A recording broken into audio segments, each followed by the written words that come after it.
Happy late morning to you on this Thursday. Welcome to the Digital Weather Desk, powered by Century Next Bank. I'm Jared Floyd, and thanks so much for taking time out of your Thursday to spend a little bit of it with me. Your forecast, as always, is made possible by Century Next Bank. What's next for you? Visit cnext.bank for more.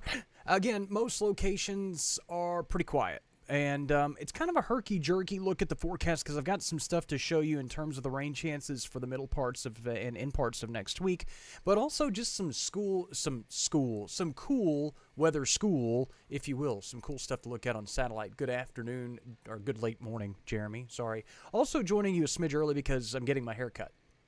Actually, I'm getting all of them cut. Anyway. All right, let's look at the visible satellite. And again, there's some cool stuff to show you. Take a look at south central Louisiana from Opelousas westward. And you see some of the early morning fog. It basically looks like clouds, but it's clouds that don't move. And you can see that a lot of that fog is starting to mix out as we go through the afternoon. But you also see the afternoon cumulus clouds. Daytime heating with a little bit of Gulf moisture, and you get those bubble-up cumulus clouds through the course of the day.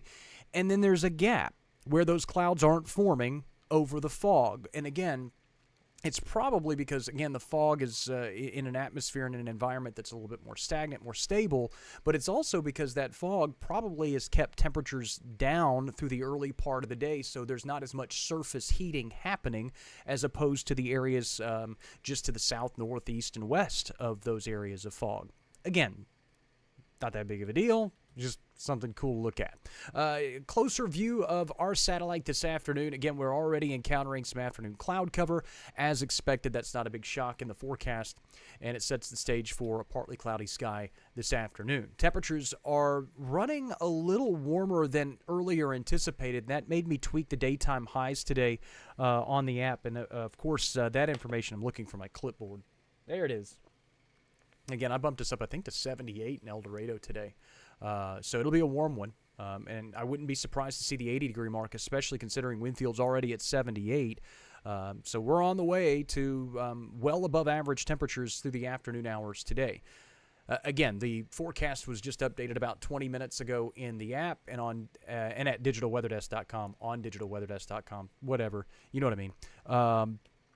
So you can check it out there. Temperatures change over the last 24 hours. Again, everyone is trending warmer. Some areas significantly warmer in step with where we were yesterday, and the dew points are climbing. Low 60s is not that big of a surprise, especially considering the cloud cover that we're dealing with currently. Wind speeds are out of the south at about 3 to 8 miles an hour, generally. The wind's probably not as breezy today as they were yesterday, but I would expect them to pick back up again tomorrow. Futurecast made possible by Bayou Power Sports. I-20 Frontage Road in Monroe shows those uninterrupted southerly winds as we continue through the afternoon hours tomorrow. And if you have high school football plans, should be a beautiful night for football. It'll be on the warm side, but not too bad.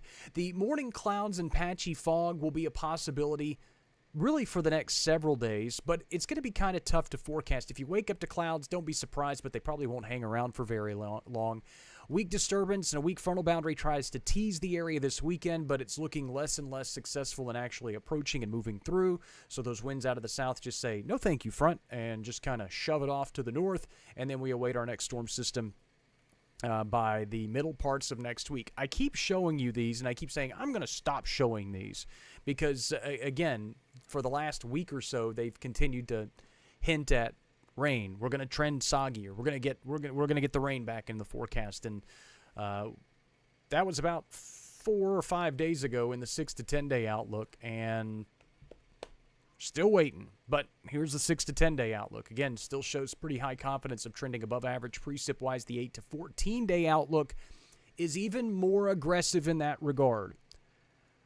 And it's making me kind of not scratch my head because it's not confusing, but it is starting to kind of perk my ears up about the possibility of a pretty messy Thanksgiving. And I've said that for about a day and a half now. I really, really hate talking about things 2 weeks away. That's a long time from now. But the computer models are insistent that at least that week could be quite unsettled. Janet, good afternoon. It is a beautiful day. I don't think we're going to be setting any record lows. Well, I say that. I don't know. Jeremy asked about a record low before January. I mean, it appears unlikely, especially coming out of a La Nina pattern where you're going to be above average. But the second half of winter is a different story. Early half is going to be impacted by kind of the larger scale conditions, but we're starting to phase out of that. So again, there's the precip outlook. So let's explain what's going on the broader scale, and let's first look at the radar. Of course, every shingle radar product made possible by Brown's Roofing, brownsroofingla.com. They are underway with their cold weather clothing drive, about halfway through now. So again, taking all types of cold weather attire, and you can visit their Facebook page for drop-off locations. So we're kind of stuck in the middle of the extremes. It's bone dry in the central United States.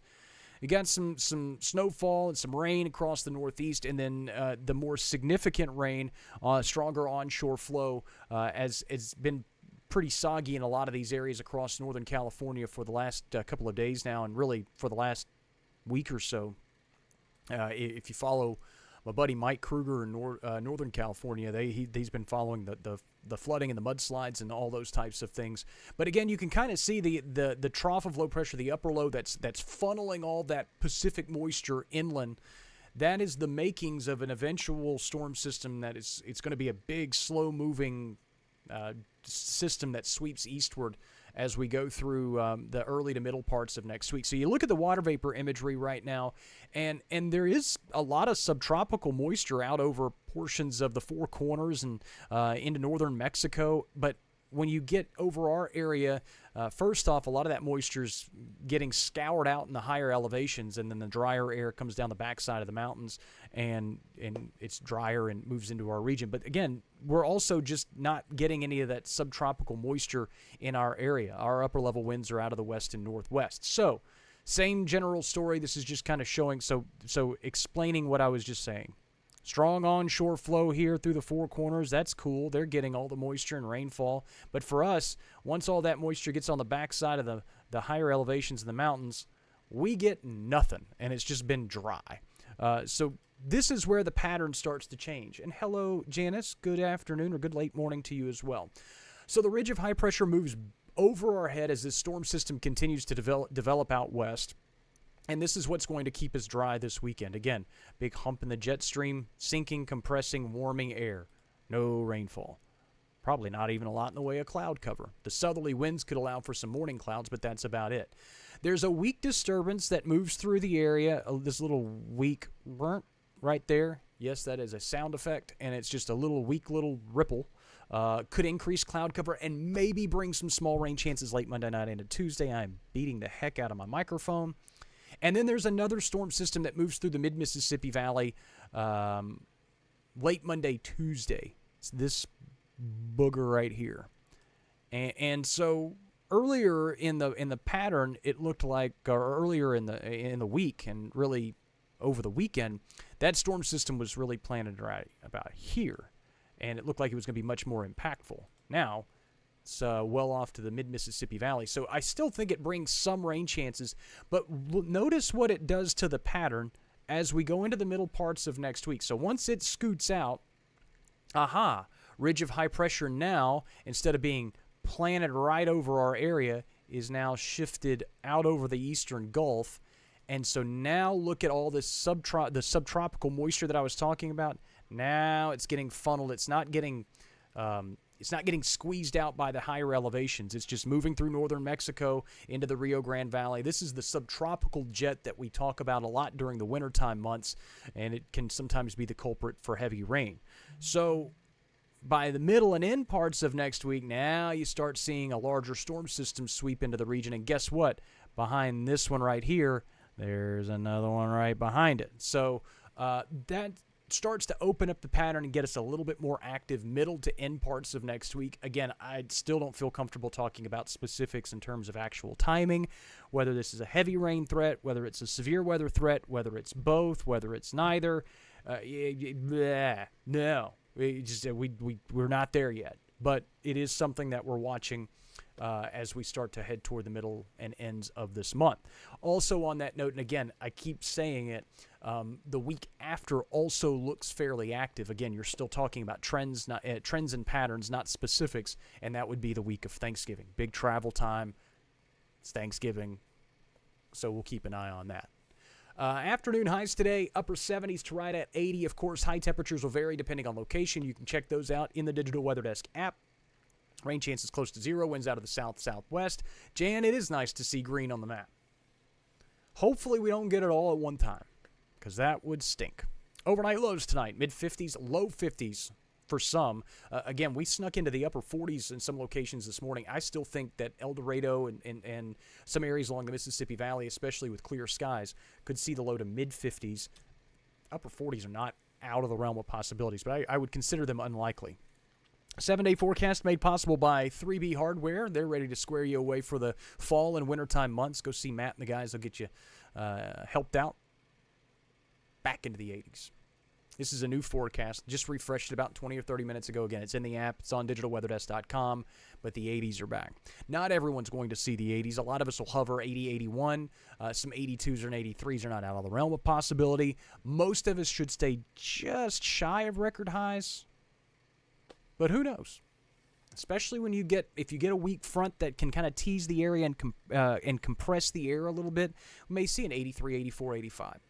Most of those should stay to our west. Rain chances, again, back into a certain degree Monday. Not overly confident about it. But then late week, rain chances are up to 40% on Wednesday.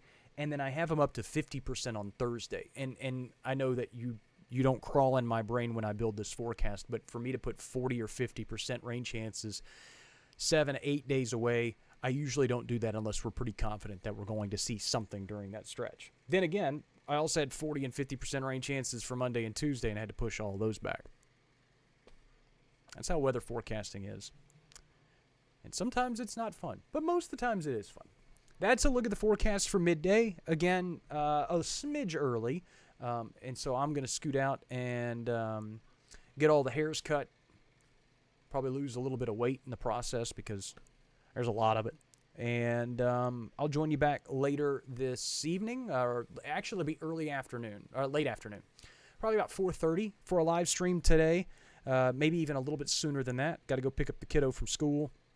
And it's going to be dad-daughter time tonight. Mom's got to run some errands, so I'm going to hang out. That means I'm not cooking, so she's going to be excited. But anyway, neither here nor there, none of your business. And probably don't care. All right, thanks so much for stopping by the Digital Weather Desk powered by Century Next Bank. That's your 7-day forecast. Of course, it's available at digitalweatherdesk.com and on the Digital Weather Desk app. Enjoy the rest of your Thursday. I'll catch you in a couple of hours.